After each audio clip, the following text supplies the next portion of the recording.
आदाब नमस्कार, मैं हूं अजर और आप देख रहे हैं मंथन टुडे। सीज फायर के लिए जरूरी है दोनों पक्ष इसकी शर्तों को स्वीकार करें, लेकिन ऐसा होता तो नहीं दिख रहा है।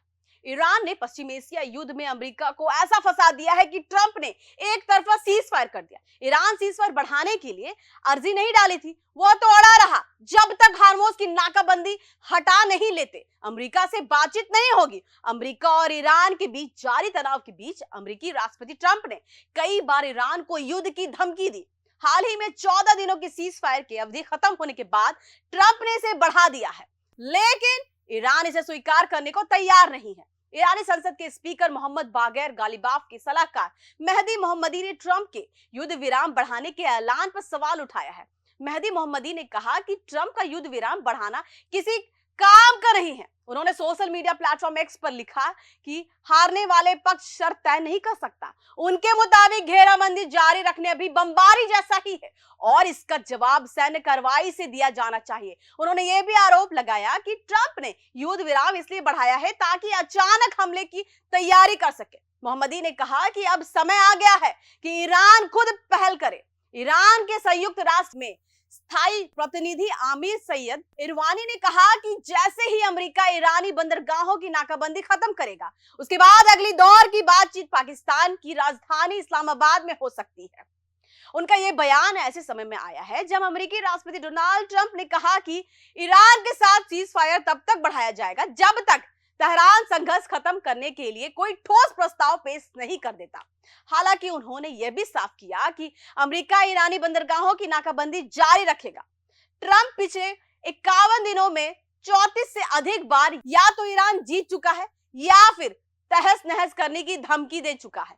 पिछले 51 दिनों में लगभग हर हफ्ते और हर दिन दी जा रही धमकी फिर से एक नया शगुफा भर है।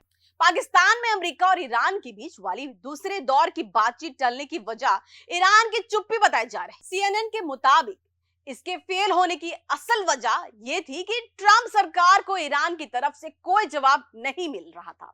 अमेरिका ने ईरान को कुछ बड़े मुद्दों पर अपनी शर्तों की एक लिस्ट भेजी थी, जिन पर अगली बातचीत पहले सहमति चाहिए थी। लेकिन कई दिन गुजरने के बाद भी ईरान की ओर से कोई जवाब नहीं आया। ईरान ने ट्रंप को घुटनों पर ऐसा लाया है कि इस बार सीज फायर की कोई डेडलाइन तय नहीं की गई है। ट्रंप का ट्वीट पढ़िए तो समझ में आ जाएगा कि रिपोर्ट्स के मुताबिक ट्रंप ने आने वाले दिनों के लिए सीज फायर बढ़ाया है, लेकिन इसकी कोई समय सीमा स्पष्ट नहीं की गई है। यानी ईरान को कहा गया कि भैया, जब तुम्हारी मर्जी ठोस प्रस्ताव लेकर नहीं आ जाते तब तक सीज फायर कायम रहेगा। 10 साल 20 साल एक तरफ से अमेरिका हार मान चुका है।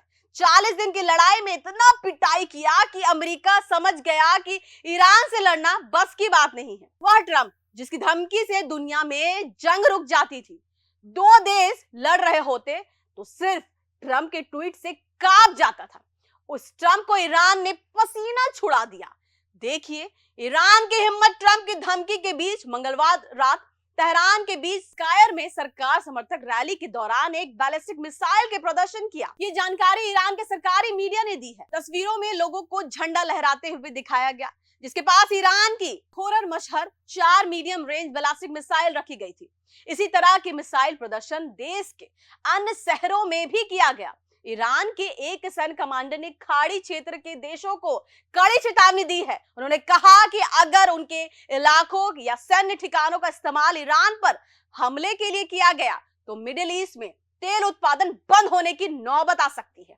ये बयान इस्लामिक रेवोल्यूशनरी गार्ड कॉर्प्स की एरोस्पेस फोर्स के कमांडर ने दिया। रिपोर्ट्स में कहा गया कि पहले भी कुछ खाड़ी देशों ने अपने इलाकों का इस्तेमाल ईरान के दुश्मनों को करने दिया था। कमांडर ने चेतावनी दी है कि अगर ऐसा दोबारा हुआ तो इन देशों को अर्थव्यवस्था की रीढ़ यानी तेल उत्पादन गंभीर खतरे में पड़ जाएगा। हालांकि उन्होंने किसी खास देश का नाम सीधे तौर पर नहीं लिया।